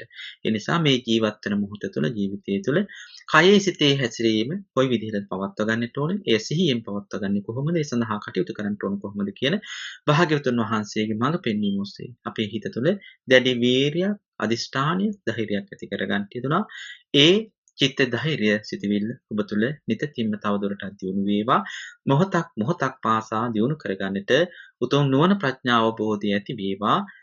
ඒ තුළින් ධර්ම මාර්ගයේ සිත පිහිටුවා ගන්නට කටයුතු කරන්නට හැමදෙනාටම ශක්තිය ලැබේවා කියලා අදිෂ්ඨාන කරගනිමු. මේ වෙලාවේදී අද දවසේ දේශනාව සඳහා දායකත්වයෙන් දරන්නට යෙදුණා අපේ හේමමාලී පතරණ මෑණියන්, එවැගේම එම මැතිතුමන් දරුවතුන් හැමදෙනාම අද දවසේ තුමී උපන්දිනය සිහිපත් කරනවා. එම මෑණියන්ට සුබ උපන්දිනයක් වේවා. පවුලේ හැමදෙනාට නිරෝගී සුවපත් භාව සැලසේවා කියලා අපි පුණ්‍යානුමෝදනා සිද්ධ කරනවා. ඒ වගේමයි ධර්ම ශ්‍රවණය කරන ඔබ හැමදෙනාටමත් ලෝකවාසී හැමදෙනාටමත් පවුල් වල සෑම සියදෙනාටමත් නිරෝගී සුවපත් භාවයේ සැලසේවා කියලා අපි ප්‍රාර්ථනා කරනවා. මියගිය ඥාතීන්ටත් පින් අනුමෝදන් කරන හැමදෙනාමත් මේ පින් ලබා උතුම් නිවනින් සැනසේවා. දෙවියන්ටත් පින් අනුමෝදන් කරමු. දෙවියන්ද මේ පින් ලබාගෙන ඔබ අප හැම දෙනාම රැක දේවා සුරකීවා. මේ සියලු දුක් කරදර පීඩා දුරු වේවා. ඒ සඳහා දෙවියන්ගේ ආශිර්වාදයේ සැලසේවා. දෙවියන් ප්‍රාර්ථනීය බෝධියකින් උතුම් නිවනින් සැනසේවා කියන ප්‍රාර්ථනාවෙන් අපි දෙවියන්ට පින් අනුමෝදන් කරමු. ආකාශට්ඨා ච බුම්මට්ඨා දීවා නාග මහිද්దికා පුඤ්ඤන්තං අනුමෝදිත්වා චිරන් රක්ඛන්තු ශාසන. ආකාශට්ඨා ච බුම්මට්ඨා දීවා නාග මහිද්దికා පුඤ්ඤන්තං අනුමෝදිත්වා චිරන් රක්ඛන්තු දේශන. ආකාශට්ඨා ච බුම්මට්ඨා දීවා නාග මහිද්దికා පුඤ්ඤන්තං අනුමෝදිත්වා චිරන් රක්ඛන්තු තං සදා. හොඳයි, හැමදෙනාටම තෙරුවන් සරණයි. මොනවා හරි අහන්න දෙයක් තියෙනවා නම් ඔබට ටයිප් කරලා අහන්නත් පුළුවන්. නැත්නම් මොනවා හරි දෙයක් තියෙනවා නම් අහන්න පුළුවන්. ඒ ඔබ එහෙම කල්පනා කරන අතරතුර මම ගිය සතියේ මගෙන් විමසුව ප්‍රශ්නය පිළිබඳව තවදුරටත් මම පුංචි පැහැදිලි කිරීමක් මේ වෙලාවේදී සිදු කරන්න බලාපොරොත්තු වෙනවා. මගේ විමසා සිටි කාරණේ තමයි චිත්තචෛතසික කාරණේ පිළිබඳව. චිත්තචෛතසික බෙදීම පිළිබඳව ඇත්තටම අපි අද දවසේ දේශනා කළ දේශනාව අනුවත් මේ චිත්තචෛතසික කාරණේ ඔස්සේ මේ දකින්න තියෙනවා නම් ඒක ගොඩාක් ගැඹුරින් අපිට තේරුම් ගන්නට පුළුවන්. එය අභිධර්මයේ ඔස්සේ කතා කරන්න ඕන කාරණයක් නිසා හා ඊට පෙර ආතුව වෙනත් කාරණා පිළිබඳව යම් අවබෝධයක් ඇති කරගත යුතු නිසා ඊට වෙනම කතා කළ යුතු දෙයක්. මගේ විමසා සිටි කාරණේ තමයි චෛතසික වල ස්වභාවය කොයි වගේද කියන කාරණය. අපි සඳහන් කළා චෛතසික කියන කාරණේ කතා කරනකොට චිත්ත කියන කාරණේ ගැන කතා කරන්නට ඕනේ. එතකොට චිත්ත කියලා කීවේ සිතවිලි එහෙම නැත්නම් අරමුණු. අරමුණු සියල්ල චිත්ත කියන ගණයට ගණන් ගන්නට පුළුවන්කම තියෙනවා. අපි ඕනෑම කාරණයක් පිළිබඳව අරමුණක් තියෙනවා. නේ? අන්න ඒ අරමුණු සාගත දේවල් තමයි එතන චිත්ත හැටියට සලකන්නේ. එහෙම අරමුණු ගන්න සිතවිලි 52ක් තියෙනවා, 89ක් තියෙනවා, 121ක් තියෙනවා. මේ විදිහට විස්තරාත්මකව වැඩි වේගන යන ස්වභාවයක් තියෙනවා. ඒ නිසා සිතේ මූලික ස්වභාවය තමයි අරමුණු ගැනීම. එතකොට ඕනෑම කාරණයක් පිළිබඳව අරමුණක් ගන්නවා නම් එතන තියෙන්නේ සිතක්. ඒ නිසා ඕනෑම දෙයක් තුළ ඒ අරමුණෙන් තමයි සිත පිහිටන්නේ. ඒ අරමුණෙන් තමයි සිත පිහිටන්නේ. උදාහරණයක් හැටියට ගත්තොත් අපි කියමු දානයක් දෙනකොට මේ දානය තුළ දානයක් දෙනකොට අලෝභ සිතිවිල්ලක් ඇති වෙන්නට පුළුවන්. නැත්නම් අලෝභ අරමුණක් ඇති වෙන්නට පුළුවන්. නේ? දානයක් දෙනකොට ඇත්තටම ඇති වෙන අරමුණ තමයි අලෝභ අරමුණක්. ඒ කියන්නේ තමන් සතු දෙයක් දැන් තව කෙනෙක්ට දෙන්න යන්නේ කියන සිතිවිල්ල. ඒක තමයි අරමුණ. හැබැයි ඒ සිත උපදින්නේ ඒ අරමුණ තුළ. මොකක්ද අරමුණ? අලෝභ සහගත අරමුණ. හැබැයි ඒකේ අනිත් පැත්තක් තියෙන්න පුළුවන්. ඒ කුමක්ද? ලෝභ සහගත අරමුණ. දානයක් දෙනවා. හැබැයි දෙන්නේ මේක දිය යුතු නිසා. නැත්තම් සමාජයෙන් ගරහයි කියලා හිතන නිසා. එහෙම නැත්තම් නොදී බැරිකම නිසා. එතන තියෙන්නේ දානයක් දෙනවා. හැබැයි ලෝභ සහගත අරමුණක්. තමන් සතුටේ නැති වෙයි කියලා හිතේ අරමුණක් තියෙනවා. ඒක තමයි ලෝභ සහගත අරමුණ. ලෝභ සහගත අරමුණ. එතකොට ඒ ලෝභ සහගත අරමුණෙන් දෙයක් දෙනකොට ඒ අරමුණ විඳින ස්වභාවය. මොකද්ද විඳින ස්වභාවය? මගේ මේ දේ නැති වෙයි. මට පාඩුවක් වෙයි. මට අලාභයක් වෙයි. අන්න ඒ කියන දේ තමයි මේ සිත තුළ තියෙන චෛතසිකය. අපි කිව්වා චෛතසිකය කියලා කියන්නේ සිතත් එක්කම තියෙන වෙන් කරන්න බැරි කාරණයක්. නේ?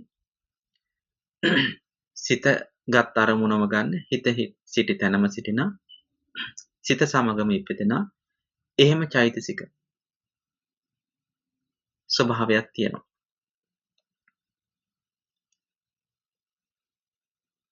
ඒ නිසා චෛතසිකයේ ස්වභාවය තමයි සිතේ විඳීම. ඒ ගත්ත අරමුණේ විඳීම සිද්ධ කරන්නේ චෛතසිකය. ඒ වගේම තමයි දැන් අලෝභ සහගත අරමුණෙන් දානයක් දුන්නොත් එහි ඇති විඳීම. අනේ මට මම සතු දෙයක් මට දෙන්න පුළුවන්කම ලැබුණා. තව කෙනෙක්ට මට උපකාරයක් කරන්න ලැබුණා. ඒක කොච්චර දෙයක්ද කියන විඳීම තමයි චෛතසිකයේ හැටියට සලක ගන්නට පුළුවන්කම තියෙන්නේ. ඉතින් හැම සිතක් තුළම මෙන්න මේ කියන විඳීම කියන දේ ඇති වෙනවා. අන්න ඒ විඳීම කියන දේ තමයි මෙතන චෛතසිකයේ හැටියට සලකා ගන්නට ඕනේ. රස විඳීම, ඒ අරමුණ වින්දනය කිරීම, ඒ අරමුණට ඇලුම් කිරීම, අන්න ඒ සියලු දේවල් තියෙන්නේ චෛතසිකය නිසා. ඒ නිසා චෛතසිකයේ ස්වභාවය තමයි ඇලුම් කිරීම, ඒ අරමුණේ විඳීම, වින්දනය කියන කාරණේ තමයි චෛතසිකය තුළ තියෙන නිසා චෛතසිකය කියන්නේ මොකක්ද කියන එක ඔබට යම් පැහැදිලි වීමක් වෙන්න ඇති. ඒ වගේම තමයි විඥානය කියන කාරණයක් තව ටිකක් මම පැහැදිලි කරන්නම්. ඉදා යම් කාරණයක් උත්තරයක් දුන්නා බොහොම කෙටියෙන්. විඥානය කියන කාරණය ඇත්තටම සිතත් එක්කම තියෙන දෙයක්. හැබැයි ඒකේ ටිකක් ගැඹුරට යන දෙයක්. එදත් මම සඳහන් කළේ ඒකයි. ඒකේ ටිකක් ගැඹුරට යන දෙයක්. දැන් ආයතන විභාගය පිළිබඳව කතා කරනකොට අපි ධර්මයේ තුල ඒ ආයතන විභාගය කතා කරනවා ස්කන්ධ විභාගය, ආයතන විභාගය, ධාතු විභාගය ආදී හැම කාරණයක් තුළදී මේක කතා කරනවා. දැන් පංචස්කන්ධය ගත්තොත් රූප වේදනා සංඥා සංකාර විඥාන මේවා තුලින් ගන්නා වූ අරමුණ නේ ඇසට රූපය හම්බ වෙනවා. ඒ රූපයෙන් ගන්නා වූ අරමුණක් තියෙනවා. ඔබට සඳහන් කළා මතකයි චක්කුංච පටිච්ච රූපේ චක්කු විඥාන. ඇසට රූපයක් හමු වීම නිසා ඇති කරගන්නා වූ හඳුනා ගැනීම තමයි විඥානය කියලා කියන්නේ. එතකොට ඒ විඥානය ඇති වෙන්නේ ඇත්තටම සිතවිලි තුල විශේෂයෙන්ම 89ක් වෙච්ච සිත් තුල එය පවතිනවා. ඒ කියන්නේ ඒ සිත හඳුනා ගැනීම. ඒ සිත හඳුනා ගැනීම. චක්කුංච පටිච්ච රූපේච චක්කු විඥාන. හැබැයි එය හඳුනා ගැනීම ඉතාමත් වැදගත්. හඳුනා ගැනීම තමයි විඥානය කියලා කියන්නේ. චක්කුංච පටිච්ච රූපේ චක්කු විඥානය. ඇසත් රූපයක් නිසා ඇතිවෙච්ච හැඟීම හඳුනා ගන්නවා. නේ? මගේ ඇසට රූපයක් ඇති වුණා. මේ ඇති වුණේ මෙන්න මේ රූපය. මොකද්ද හමුව දැක්කේ? මම දැක්කේ ස්වාමීන් වහන්සේ කෙනෙක්. මම දැක්කේ මම දන්න කියන කෙනෙක්. ඒ වගේ ඒ අරමුණ හඳුනගන්න එක. ඒ අරමුණ හඳුනගන්න එක තමයි විඥානය කියලා කියන්නේ. එතකොට ඒකත් සිත සමග තියෙන කාරණයක් හැටියට තමයි අපි සලක ගන්නට ඕනේ, හඳුනා ගන්නට ඕනේ. හොඳයි. ඒ පිළිබඳව දීර්ඝ විස්තරයක් තියෙනවා. අපිට කියව ගන්න පුළුවන්කම තියෙනවා නම් ක්‍රේල්කාරී චන්දිමල නායක හඳුරන්නේ අභිධර්ම මාර්ගයේ කෘතියේ කාරණා තිබෙනවා. ඔබට පුළුවන් කියව ගන්න.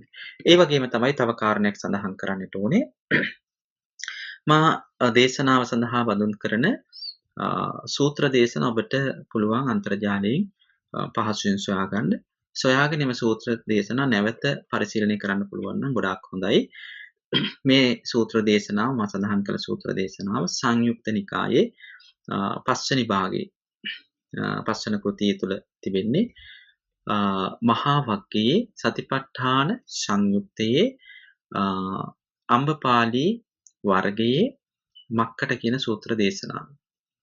ඔබට හොයාගෙන මේක හොයාගන්න පුළුවන් විවිධ වෙබ් අඩවි තියෙනවා. ඒ වෙබ් අඩවි වලට ගිහිල්ලා අපිට හොයාගන්නට පුළුවන්කම තියෙනවා.